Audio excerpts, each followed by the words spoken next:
Mexico, officials call it a major victory in the war against traffickers. They've arrested a Mexican national they say has links to the Medellin cartel. He's accused of using his own airline to smuggle drugs across the sparsely patrolled Mexican-U.S. border. But for all the noisy publicity surrounding the Colombian crackdown on its drug lords, the flow of cocaine into the United States has not slowed. Experts believe there's a 6-month stockpile of the stuff here and that big money is still to be made. A DEA official said not a whole lot will change until people stop smoking crack. Since the 1870s, the war on drugs, closely aligned with specific racial constructions of whiteness and blackness, has had international ramifications outside U.S. borders and its immigration system. As underlined in Unequal Under Law, there is a global dimension to this racial contract that rests upon the idea of the white man's burden and justifies U.S. intervention in foreign nations and a criminalization of immigrants. Such fears have also helped push for the DEA and its foreign divisions, leading to more militarized approaches being put forth as the solution. Secondly, underground illicit economies have now become permanent in the U.S. economy structure as well as many other countries, rendering the economic underpinning of the war on drugs a global one. This has led to a failure of such policies to limit and reduce the consumption of narcotics as well as its supply. The root causes of such failure comes from the short-term goals versus long-term consequences of U.S. policies. Countries in Latin America, such as Colombia, have had more economic incentives or threats to follow hardline U.S. drug policies rather than focus on implementing policies tailored to their local realities. Specific U.S. involvement in foreign countries has therefore accelerated the violence seen in these countries and led to a more vicious drug trafficking network both within and outside the U.S. This failure is also connected to the so-called immigration crisis in the U.S. as civilians flee their countries for safety. Immigration solutions peddled by various politicians have decontextualized migration patterns by resorting to xenophobic and racist assertions of immigrants invading the U.S. or their problems being caused by their, quote, corruption and small economies, end quote. Plan Colombia was a U.S.-funded program designed to eliminate drug cartels as well as left-wing paramilitary groups like FARC, or the Revolutionary Armed Forces of Colombia, aimed at ending what has been called the Colombian conflict, which started in 1964. Plan Colombia bolstered and allowed the U.S. to define its war on drugs global program through its involvement in Colombia. Although it has been hailed as a success by both the U.S. and former Colombian presidents, many now consider that Plan Colombia has failed at solving the basic premise it had promised to solve. Quote, despite the billions of dollars that the United States has invested in Colombia's special police forces, there has been little success in the fight against the organized drug trafficking groups and their ability to penetrate and corrupt politics, the economy, and society. End quote.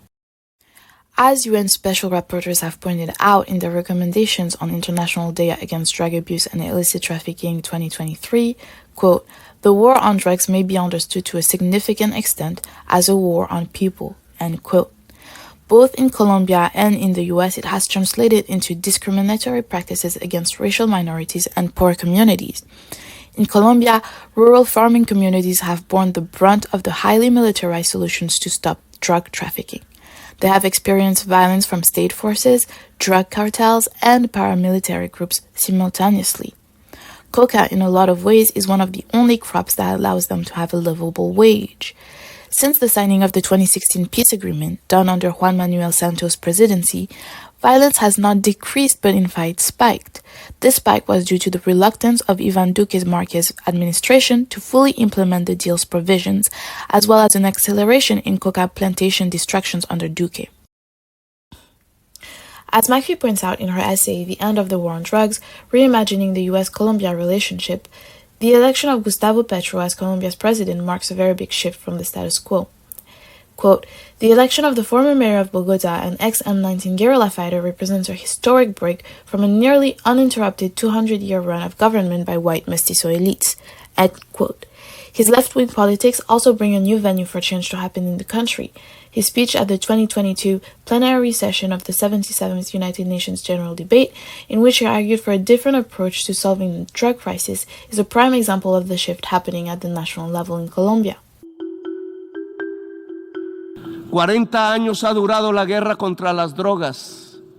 Si no corregimos el rumbo y esta se prolonga otros 40 años, Estados Unidos verá morir de sobredosis a 2.800.000 jóvenes por fentanilo, que no se produce en nuestra América Latina. Verá millones de afros norteamericanos ser apresados en sus cárceles privadas. El afropreso se convertirá en negocio de empresas carceleras. Morirán asesinados 1 millón de latinoamericanos más. Nos llenarán de sangre nuestras aguas y nuestros campos verdes. Verán morir el sueño de la democracia, tanto en mi América como en la América anglosajona. La democracia morirá allí donde nació, en la gran Atenas occidental europea.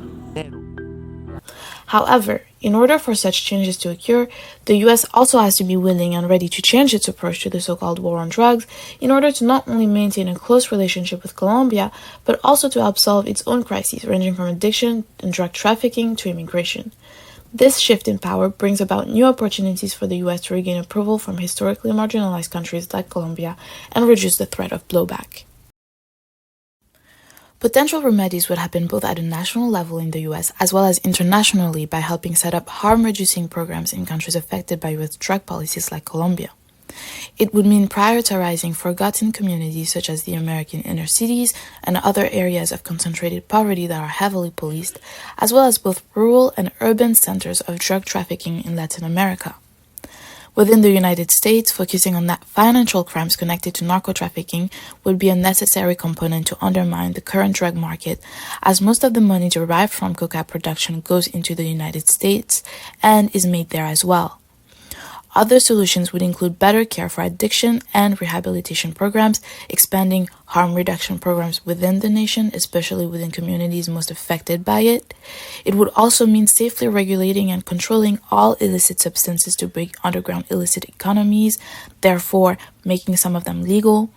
It would also mean redirecting U.S. involvement in foreign countries by funding programs that are focused on harm reduction tactics and economy starter packages for rural communities as opposed to highly militarized aid programs like Plan Colombia.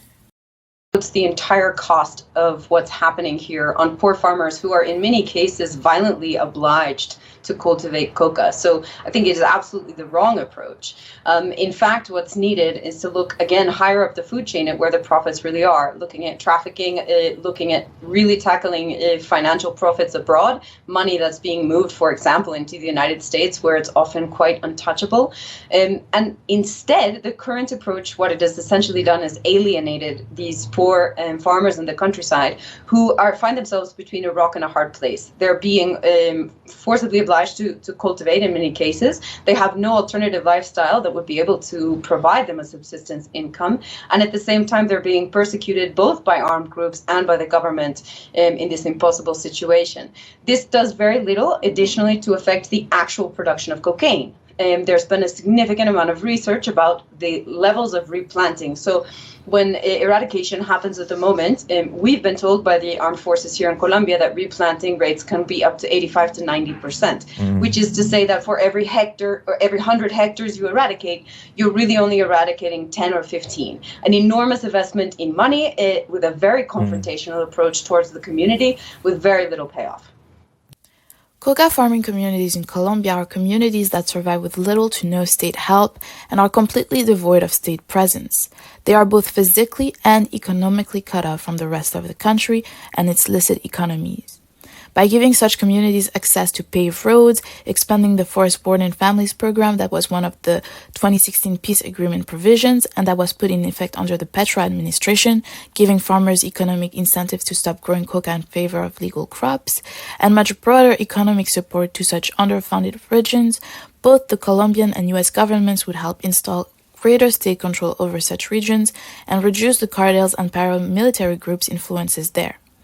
This will lead to a more permanent decrease in coca production than aerial spraying or coca destruction. Within Colombia, ensuring that the 2016 peace agreement provisions are fulfilled is directly related to ensuring that Paz Colombia is a success, as violence can easily resume again if the government is unable or unwilling to enact such changes in a timely manner.